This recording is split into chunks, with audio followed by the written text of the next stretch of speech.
सच साहेब, आज के दोहे से कबीर साहब जी हमें क्या समझाना चाहते हैं। जिस प्रकार समुद्र का जल कभी खत्म नहीं होता, उसी प्रकार परमेश्वर का ज्ञान कभी खत्म नहीं होता है। हम जितना चाहें उतने ज्ञान को प्राप्त कर सकते हैं और साधु संतों के द्वारा ही हम परमेश्वर की प्राप्ति कर पाते हैं, क्योंकि उनके द्वारा हमें परमेश्वर के ज्ञान की प्राप्ति होती है और आवागमन के चक्र से हम मुक्ति प्राप्त कर पाते हैं और हमारा कल्याण हो पाता है।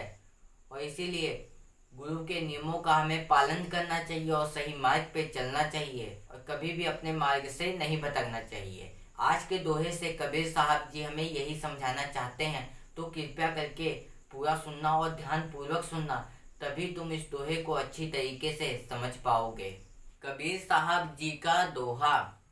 बंधा पानी निमला जो तुक गहरा होए, साधु जन बैठा भला जो कुछ साधन होए। कबीर साहब जी कहते हैं, बंधा हुआ या रुका हुआ पानी भी यदि गहरा हो तो निर्मल हो जाता है। इसका सर्वोत्तम उदाहरण समुंदर है, जो अपनी अंतता व गहनता के कारण गतिमान ना होते हुए भी साफ रहता है। इसी प्रकार साधु भी बैठा हुआ रुका हुआ भले श्रेष्ठ हो सकता है, यदि वह साधना या साधन के लिए बैठा हो, यानी आत्म कल्याण, समाधि आदि में, तपस्या आदि में संगलित हो, अथवा दूसरे के कल्याण के लिए ठहरा हुआ हो। कबीर साहब जी ने इस दोहे में क्या बताया है।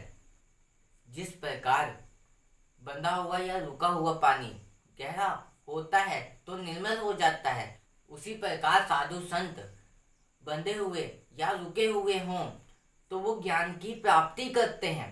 जितनी गहराई में जाते हैं परमेश्वर की ज्ञान की प्राप्ति करते हैं, तभी तो वो परमेश्वर के ज्ञान को बताते हैं और निर्मल हो जाते हैं। वो उनके द्वारा हम परमेश्वर की प्राप्ति कर पाते हैं।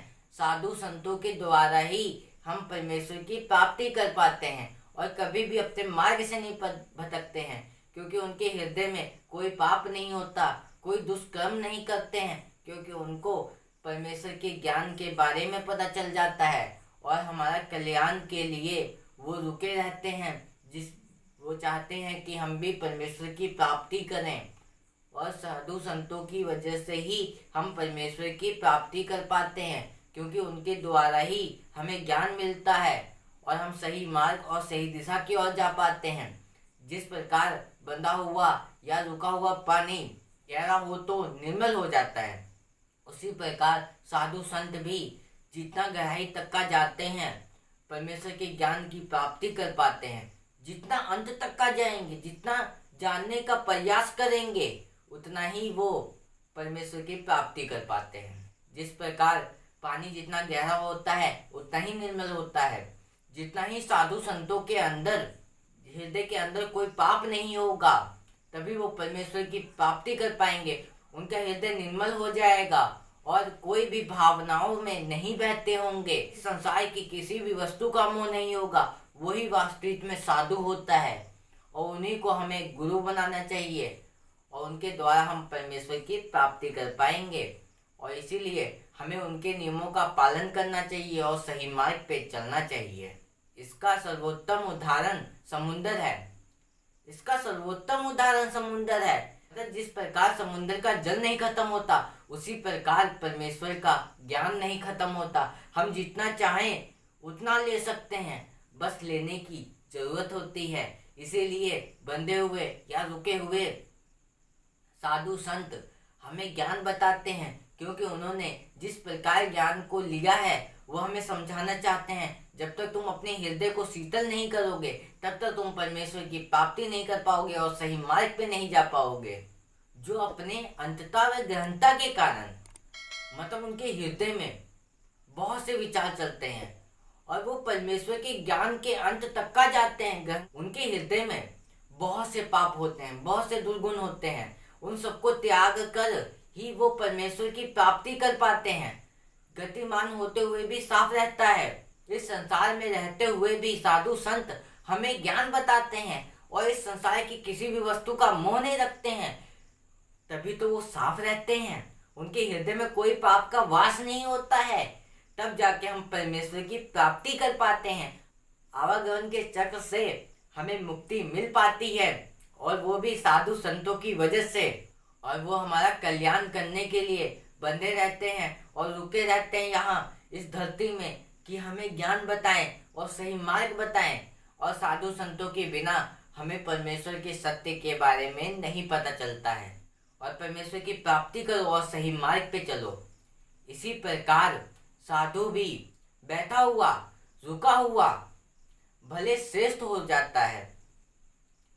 वो इसी प्रकार साधु संत बैठे रहते हैं ज्ञान की प्राप्ति के लिए, परमेश्वर की प्राप्ति के लिए बैठे रहते हैं, रुके रहते हैं और भले श्रेष्ठ हो जाते हैं। वो इसी प्रकार श्रेष्ठ हो जाते हैं जब परमेश्वर का ज्ञान उनके हृदय में बच जाता है, तब वो श्रेष्ठ हो जाते हैं। और वो भी परमेश्वर के ज्ञान को बताने लग जाते हैं, और उनके मार्ग की वजह से ही हम सही मार्ग और सही दिशा की तरफ चलते हैं और परमेश्वर के ज्ञान को हम प्राप्त कर पाते हैं। और कभी भी हमें अपने मार्ग से नहीं भटकना चाहिए, यही हमें समझाना चाहते हैं कबीर साहब जी। इसलिए उन्होंने पानी का उदाहरण देते हुए हमें समझाना चाहते हैं कि जितना गहराई तक हम पहुंचेंगे उतने ही हम ज्ञान की तरफ पहुंचेंगे। हमें बंधनों में बंधना पड़ता है, जो हमें गुरु नियम बताते हैं उनके नियम में हमें बंधना पड़ता है, तभी जाके हम परमेश्वर की प्राप्ति कर पाते हैं। यदि साधना या साधन के लिए बैठे हों, वो साधना करने के लिए बैठे हों, ज्ञान की प्राप्ति के लिए बैठे हों, क्योंकि उन्हें पता है कि किस प्रकार हम परमेश्वर की प्राप्ति कर सकते हैं, और वही हमें ज्ञान बताते हैं साधु संत। और साधु संतों के बिना हम ज्ञान की प्राप्ति नहीं कर सकते, परमेश्वर की प्राप्ति नहीं कर सकते। गुरु के बिना हमें ज्ञान नहीं मिलेगा, और उनके ज्ञान के द्वारा हम परमेश्वर की प्राप्ति कर पाते हैं। तो उनके नियमों का पालन करो और सही मार्ग पे चलो, कभी भी अपने मार्ग से मत भटको। और इसीलिए वो साधन के लिए बैठे होते हैं और कभी भी अपने मार्ग से नहीं भटकते। उनके द्वारा हमारा आत्म कल्याण हो पाता है, हमें आत्मा और परमात्मा के बारे में पता चलता है। जब तक हम इस संसार की वस्तुओं में मोह रखते हैं, तब तक हम परमेश्वर की प्राप्ति नहीं कर सकते। और कभी भी अपने कर्म से मत भटकना। कर्म हमसे ये भी कहता है कि अपने जीवन में कर्म भी करो और भक्ति भी करो, और कबीर साहब जी ने ऐसा ही अपने जीवन में किया, भक्ति भी की और कर्म भी किया।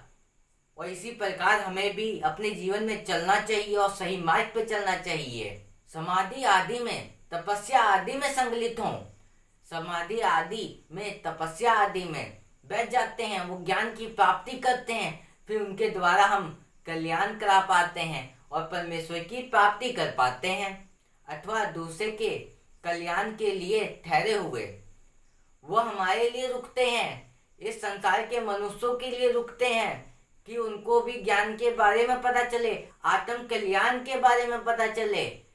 ये तो गुरु के द्वारा ही हमें पता चल सकता है कि हम किस प्रकार परमेश्वर की प्राप्ति कर पाएंगे। और यही आज के दोहे से हमें कबीर साहब जी समझाना चाहते हैं कि अपने जीवन में किस प्रकार हमें चलना चाहिए, किस प्रकार नहीं चलना चाहिए, कभी भी अपने मार्ग से नहीं भटकना चाहिए।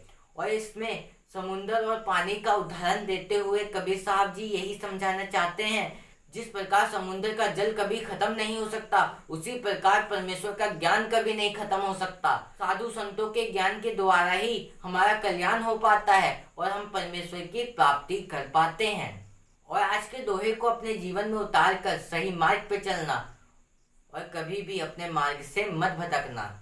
और आज के लिए बस इतना ही, फिर मिलेंगे ऐसे ही एक नए दोहे के साथ। और इस चैनल पर ऐसे ही कबीर साहब जी के रोज नए नए दोहे आते रहेंगे, उसे सुनने के लिए चैनल को सब्सक्राइब कर लेना। सत साहेब।